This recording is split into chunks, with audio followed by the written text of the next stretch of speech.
What's up, everybody? Mopar Matt here, back at it again. Doing up another video for you guys. And you may notice no background and gloves. That means no die-cast cars. And I do have to say that this video does contain knives and a sword, select pieces out of my collection, and therefore I must say, in order to keep my YouTube channel, I must say that this video is not intended to be viewed by children without parental supervision.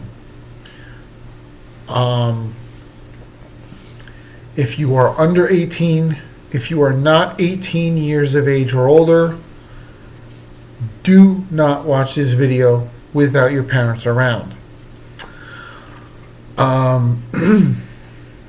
And with that said,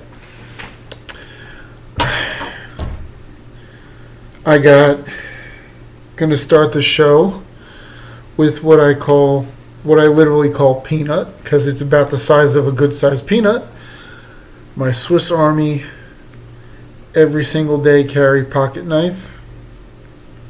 I don't leave my apartment to go to work without this in my pocket. And I'm getting the blades open right now. You got a pair of scissors right there. You got a file right here with the small flat blade screwdriver right there.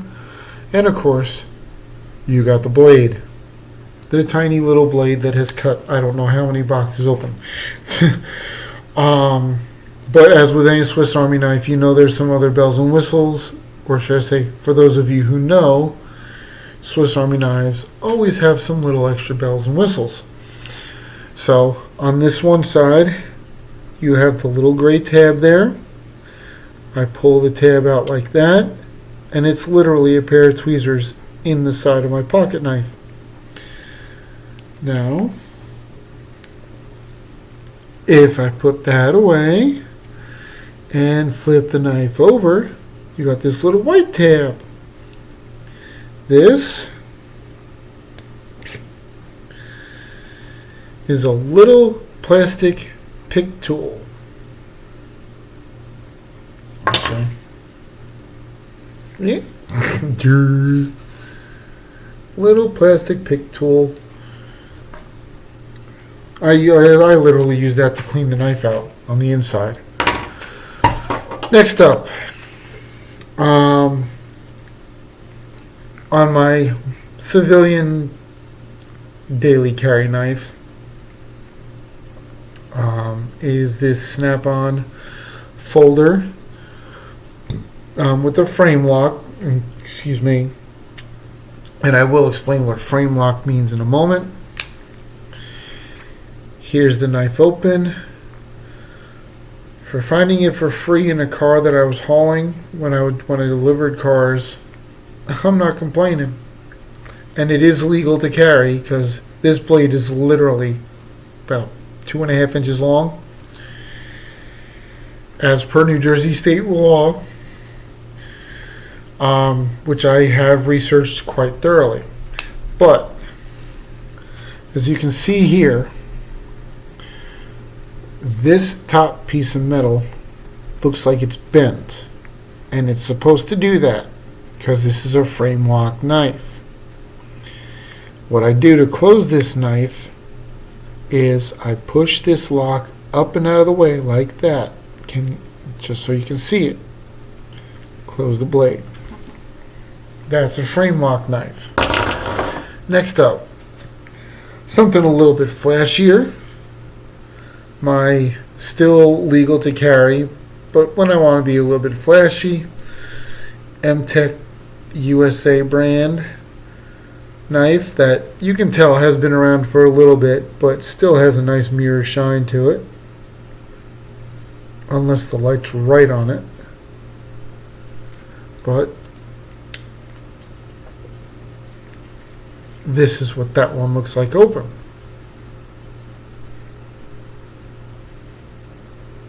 So there you go. And this is an even better example to show you a frame lock knife. As you can see plain as day that once again this piece of metal right here is obviously bent downward.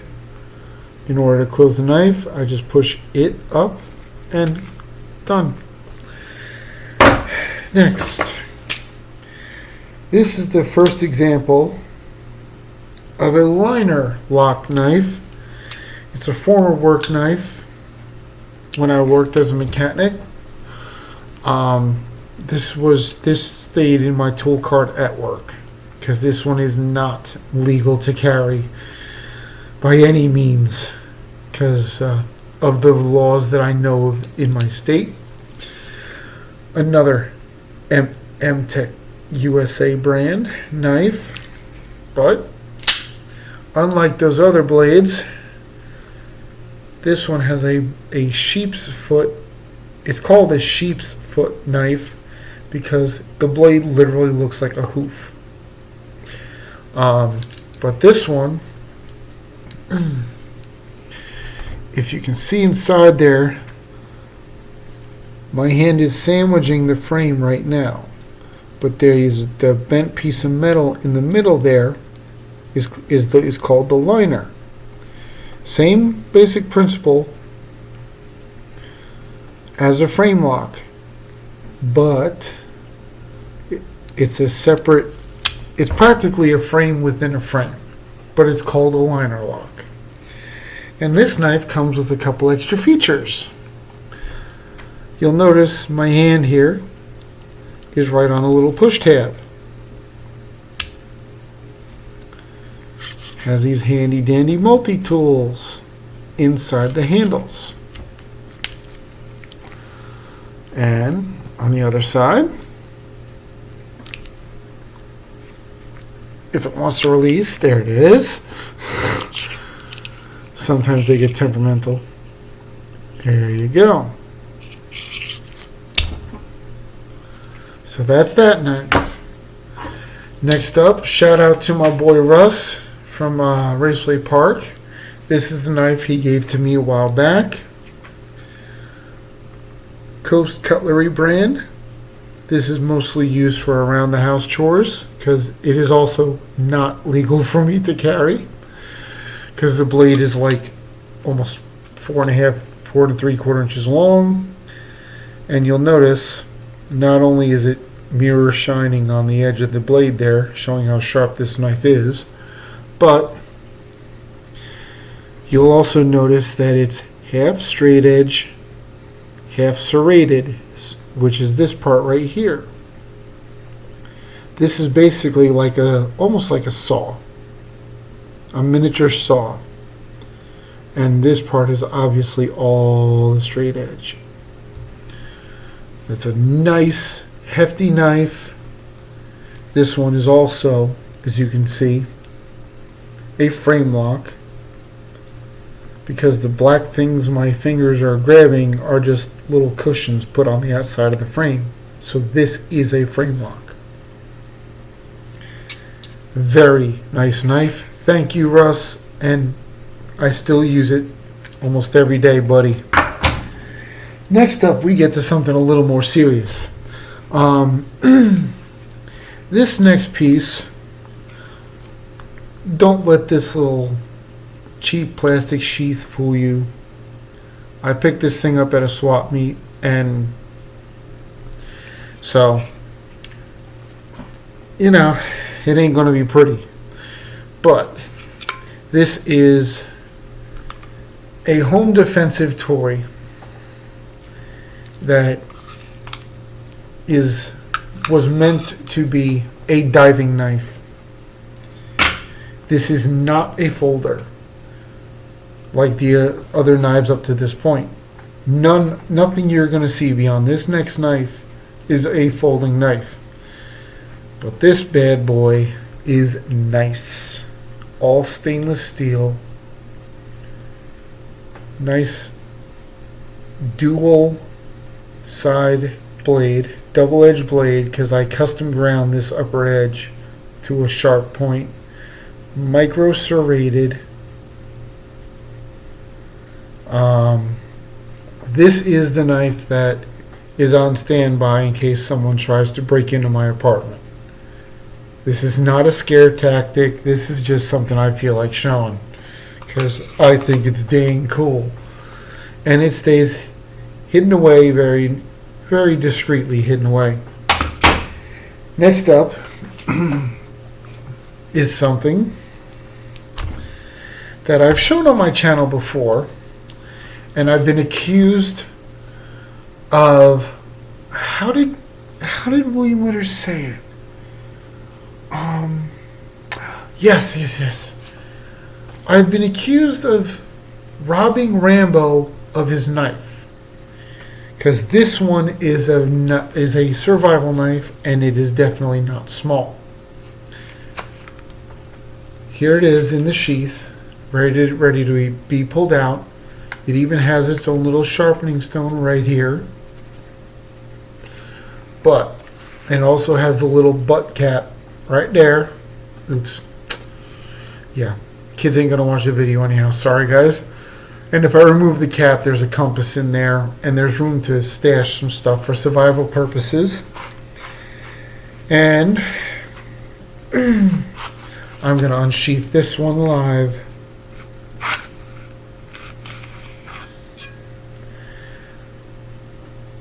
This blade is about 16 inches long. Of course, razor sharp. Got your saw back file work, so I can, if I go hunting or camping, I can technically use the back of this knife as a saw. Yeah, this thing is a nice knife, and yeah, that's my Rambo knife, as per William Withers Jr. Shout out to you, Billy. Oh, and also another quick shout out. In case you're watching this video, shout out to you, Jen Mendez. We gotta hang out sometime. Next up, and the last piece for this video, is something that means a lot to me. Because it was given to me by a good friend that I work with at Raceway Park, but not Russ. One of my supervisors, Christina.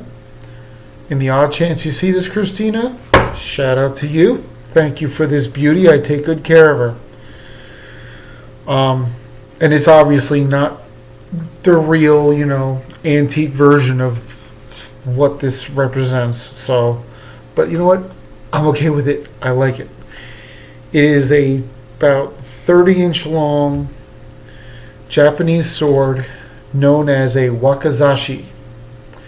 Don't ask me what that translates to because I don't know. But I know the name of what it is. It's considered a wakizashi. Got the end cap there with the little ninja dude. There you go. Little ninja guy hanging out. Of course, you got the fabric crosshatch on the handle. And I don't know the Japanese name for all these parts, although I know they have some. You got the detailed dragon work right there. Of course, you got more detailed work on the other side of the handguard. And once again, I don't know what the name of that is. More fabric work. And I wish I could get this tube to show good. This thing is very nice. The end cap looks like a dragon too. But this ain't all just for show.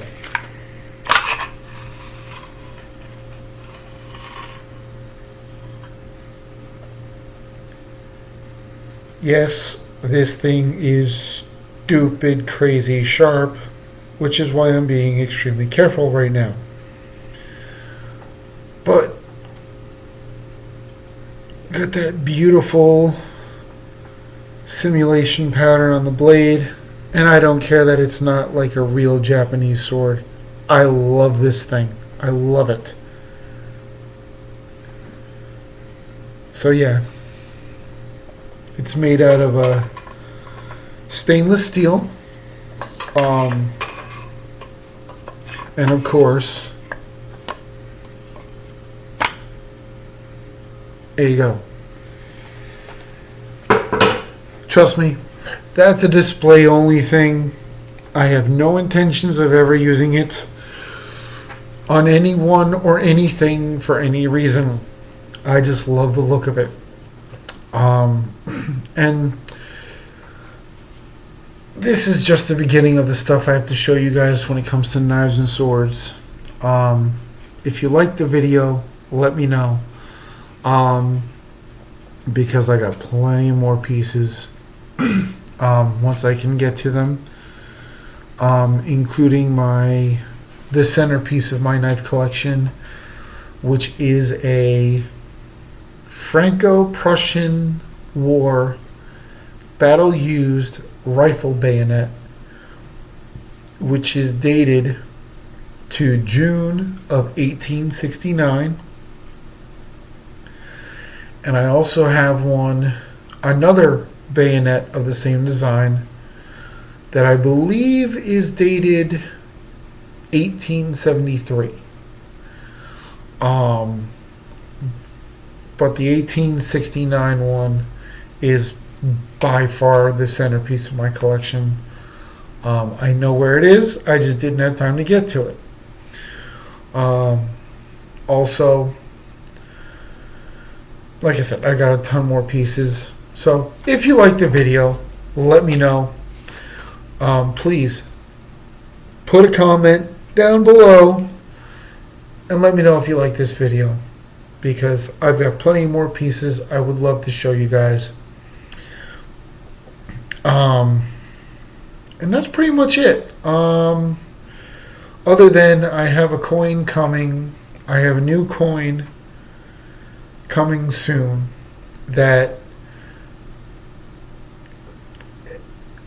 I'll just say it may be controversial, so I will censor part of it out, in the interest, once again, of keeping my YouTube channel. But it is something I feel that is a historically important piece. And I'll, of course, have to do another advisory for that video. But I don't want to give anything away. So yeah, thank you so much for watching, everyone. And that's enough of my rambling. I will see all of you later. Bye.